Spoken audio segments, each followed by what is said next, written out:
দেখো, পরীক্ষা দিই বা না দিই, কাট অফ ভিডিও সেটা তো বানাতেই হবে এবং সেটা ভীষণ দরকার বানানো।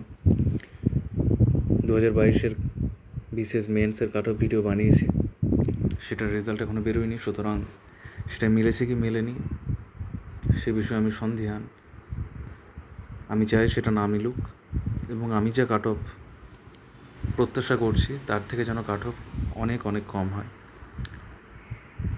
তো 2023-এ বিসিএস মেন্স দেওয়ার আগে কম সময়, চারপাশের নানা ঘটনা, সমস্ত কিছু মিলিয়েই পড়ার যে পরিবেশ বা প্রস্তুতির যে পরিবেশ সেটা ক্ষুণ্ণ হয়েছে। এখন এসব কিছুকে নিয়েই পরীক্ষা দিতে যাওয়া হয়েছে। পরীক্ষা দিতে গিয়ে প্রথমে আমি পেপার 3 এবং পেপার 4 এই দুটো প্রশ্নপত্র পেয়ে আমার প্রথম যেটা অনুভূতি ছিল যে 2022-এ যেমন প্রশ্ন হয়েছে এবারেও ঠিক তার পুনরাবৃত্তি হবে। পেপার 3-র ক্ষেত্রেও একই রকম মনে হয়েছে এবং পেপার 4-এর ক্ষেত্রেও এক। তো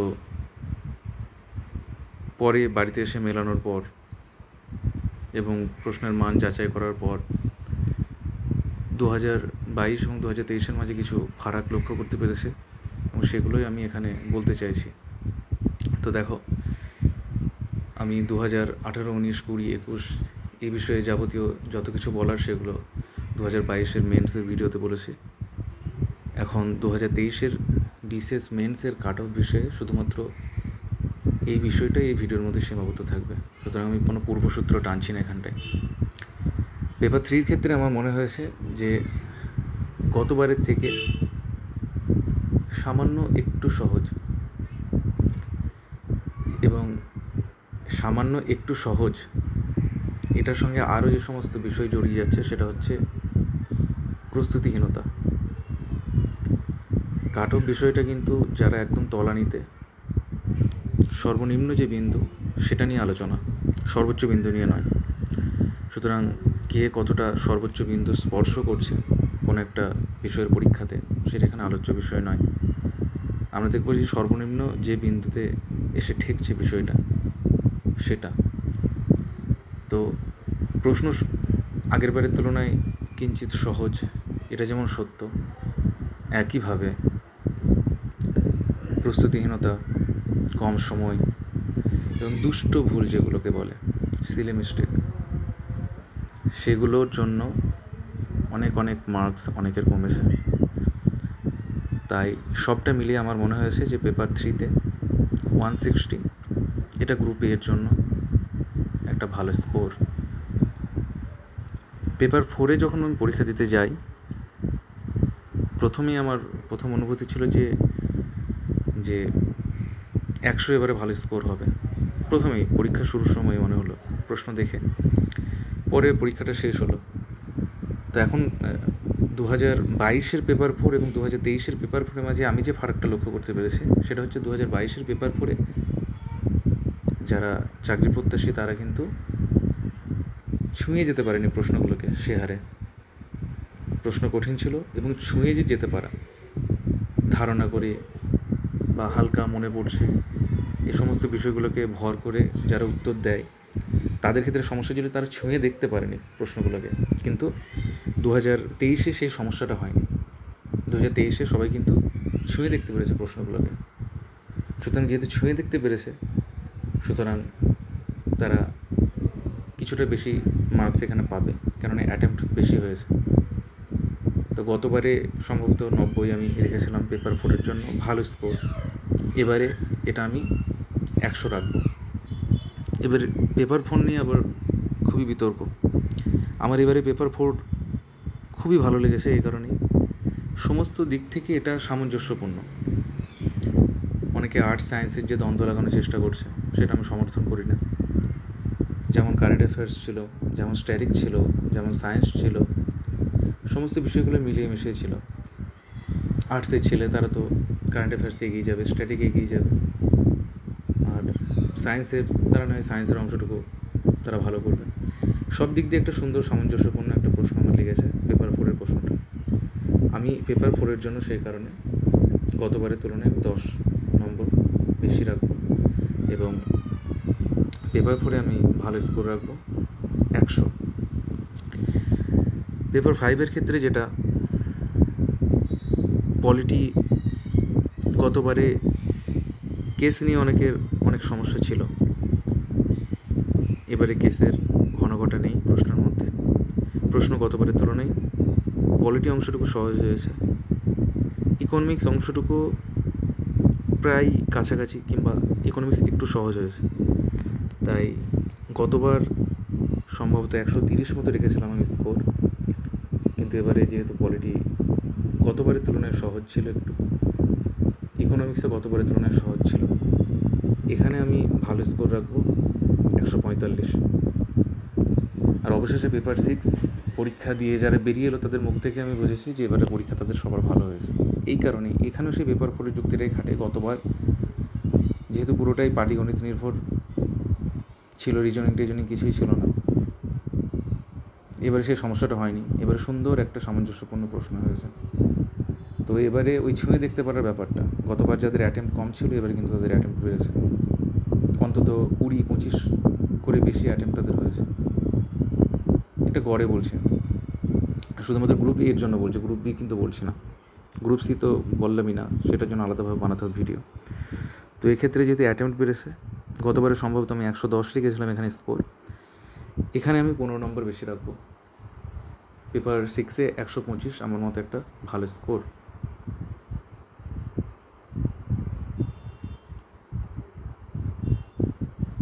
তাহলে সব মিলিয়ে গ্রুপ এর জন্য যেটা দাঁড়ালো, ভালো এমসিকিউ স্কোর হচ্ছে 160 প্লাস 100 প্লাস 145 প্লাস 125, মোট 530, 530।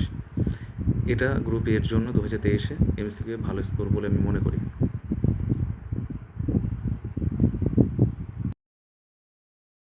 এখন গ্রুপ বি এর ক্ষেত্রে দেখো, গ্রুপ সি এর ক্ষেত্রেও পরবর্তীতে ভিডিও বানানোর সময় যদি সুযোগ হয় তাহলে বলবো।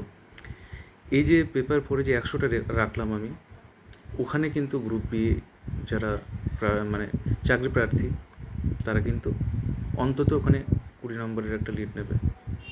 তাই পেপার 4-এর জায়গাটা আমি ওদের জন্য 120 রাখলাম। এবং একইভাবে পেপার 6-এ ম্যাথের যে অংশটা, সেখানেও ওরা 20 নম্বর লিড নেবে। তো এই দুটো মিলিয়ে 40 নম্বরের প্রায় লিড হচ্ছে, এবং সেটা যোগ করলে দাঁড়াচ্ছে 570, 570। এটা আমি ইউআরের জন্য, জেনারেলের জন্য 2023-এ গ্রুপ বিতে ভালো স্কোর বলে মনে করি এমসিকিউয়ে। আর বাংলা ইংরেজি এবারে প্রশ্ন আমার মতে খুবই ভালো হয়েছে। এবারে বিষয়টা তো সাবজেক্টিভ, এটা তাই কেমন স্কোর হবে বা কেমন কে পরীক্ষা দিয়েছে এটা বলা মুশকিল, আসলে এটাই বলা মুশকিল। তবুও আমি এখানে একটা মোটামুটি সম্মানজনক স্কোর রাখছি। এটাকে আমি ভালো স্কোর মনে করি, শুধু সম্মানজনক নয়। 115 বাংলার জন্য এবং ইংরেজির জন্য 95। এখানে যে যতটা লিড নিতে পারবে তার ততটাই মঙ্গল। তো 115 আর 95 দুটো যোগ করে হচ্ছে 210। এটা আমার বাংলা ইংরেজির জন্য ভালো স্কোর 2000।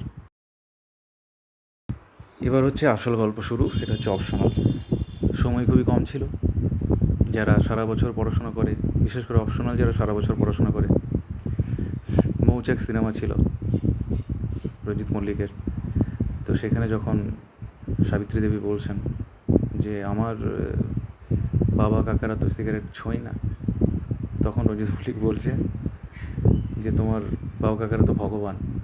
তো যাই হোক, যারা সারা বছর অপশনাল পড়ছে তাদের কথা বাদ দিলাম, কিন্তু মূলত মেন্সের রেজাল্ট বেরোনোর পরে অপশনালের পুরোদমে পড়াশোনাটা শুরু হয়, সেটাই এবার কিন্তু মিসিং। নানান কারণে সে পড়াশোনাটা হয়নি। আমি ভেবেছিলাম অপশনালে হয়তো এবারে 1/3 উপস্থিতি থাকবে, কিন্তু সেটা হয়নি। আমার যেমন ইতিহাস অপশনাল ছিল সেক্ষেত্রে, তো সেখানে অনেকেই এসেছিলো দেখলাম। এখন অনেকে আসার মধ্যে প্রস্তুতিহীন অনেকজন ছিল, তারা সেই রকমের পরীক্ষাটা দিয়েছে।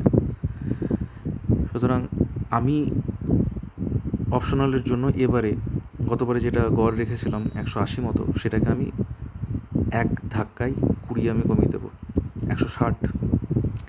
কিন্তু সেই সঙ্গে এটাও দেখতে হবে যে এবারে কিন্তু অপশনালের প্রশ্ন 2022-এর তুলনায় অনেক সোজা ছিল, প্রশ্নের মান অনেকটাই নিচের দিকে ছিল। সুতরাং সেই বিষয়টাও এর মধ্যে ধরে ধর্তব্যের মাঝে রেখে আমি 160 থেকে আবার 10-এর উত্তরণ হবে, অর্থাৎ আমি অপশনালে 170 একটা ভালো স্কোর হিসেবে রাখবো গ্রুপ এ এবং গ্রুপ বি দুটোর জন্য। তাহলে গ্রুপ বি এর জন্য আমি অপশনালে বেশি স্কোর রাখিনি, এমসিকিউর পার্টে ওটা ঢুকিয়ে দিয়েছি।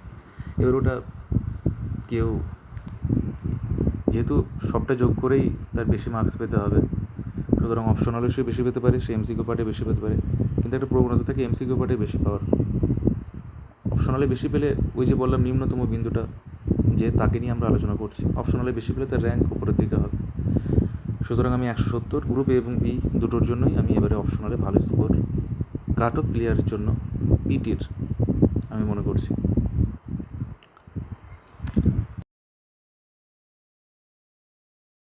এখন গ্রুপ বি এর ক্ষেত্রে দেখো, গ্রুপ সি এর ক্ষেত্রেও পরবর্তীতে ভিডিও বানানোর সময় যদি সুযোগ হয় তাহলে বলবো।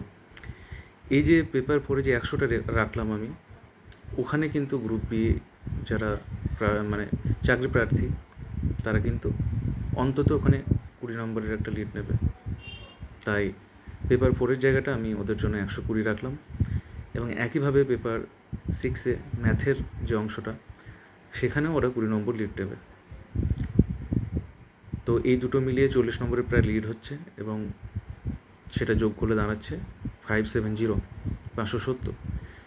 এটা আমি ইউআরের জন্য, জেনারেলের জন্য 2023-এ গ্রুপ বিতে ভালো স্কোর বলে মনে করি এমসিকিউয়ে। সুতরাং এবার সে মাহেন্দ্রক্ষণ, এবার কাট অফ ঘোষণার পালা। গ্রুপ এর পার্সোনালিটি টেস্টের জন্য আমি এই যে হিসেবটা এখানে করা হয়েছে, এটা কিন্তু গতবারের 2022 মেন্সের যখন কাট অফ দেওয়া হয় তখন সেখানে বিস্তারিত ব্যাখ্যা করা আছে কীভাবে এই হিসাবটা এলো। সুতরাং আমি সেটার মধ্যে যাচ্ছি না, আমি সরাসরি এখানে কাট অফটা ঘোষণা করছি। ইউআরের জন্য আমি মনে করি এবারে গ্রুপ এতে পিটির কাট অফ হচ্ছে 910, ওবিসি এর জন্য 910, ওবিসি বি এর জন্য 910, এসসির জন্য 830, 830, এসটির জন্য 760, এবং গ্রুপ এর জন্য ফাইনাল কাট অফ আমি মনে করি ইউআরের জন্য 1070, গ্রুপ এর জন্য 1036, গ্রুপ বি এর জন্য 1040, এসসির জন্য হচ্ছে 950 এবং এসটির জন্য হচ্ছে 890। এটাই আমার 2023-এ গ্রুপের পার্সোনালিটি টেস্ট এবং ফাইনাল কাট অফ। এবার হচ্ছে গ্রুপ বি এর কাট অফ জানানোর পালা। গ্রুপ বি এর ক্ষেত্রে ওবিসি বি, এসসি, এসটি কোনো কিছু আমার আন্দাজ করার ক্ষমতা নেই, আমি শুধুমাত্র ইউআরের কথা বলবো। ইউআরের ক্ষেত্রে পার্সোনালিটি টেস্টে কাট অফ 950 মতো, 950, এবং ফাইনাল কাট অফ 1075। এটা হচ্ছে 2023-এ গ্রুপ বি এর জন্য পিটি এবং ফাইনাল কাট অফ আমার মধ্যে।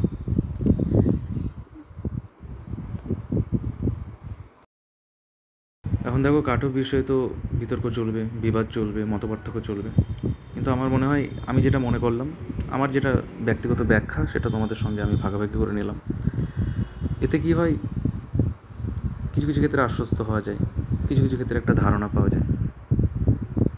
কাট অফ মানে যে সেটা মিলবে সেটা তো নয়। আমার 2022-এর দেওয়া কাট অফ যেন না মেলে, সেটা আমি মনে প্রাণে চাই যেন অনেক অনেক কম কাট অফ হয়, যাতে আমাদের মতো এই অভাগারা, কম যোগ্যরা বা গড়পড়তা যারা আমরা চাকরি প্রত্যাশী তারা যেন পেরিয়ে যায়। তোমাদের সকলকে শুভেচ্ছা। তোমরা সবাই যারা 2022-এর জন্য অপেক্ষা করছো 2022-এ চাকরিটা পেয়ে যাও, এবং যারা 2023-এ প্রথম দিলে বা 2022-এ হয়তো ভালো হয়নি তারা 2023-এ চাকরিটা পাও, এবং যাদের 2023-এর ক্ষেত্রেও আমার বলা কাট অফ থেকে কিছুটা নিচের দিকে চলে যাচ্ছে তারাও আশাহত হয় না, কেননা কী হবে কেউ জানে না। সুতরাং আরও বেশি পরিশ্রম করো, আরও বেশি সাফল্যের দিকে আরও 2 কদম এগিয়ে যাও। সবাইকে শুভেচ্ছা, সবাই ভালো থেকো, ধন্যবাদ।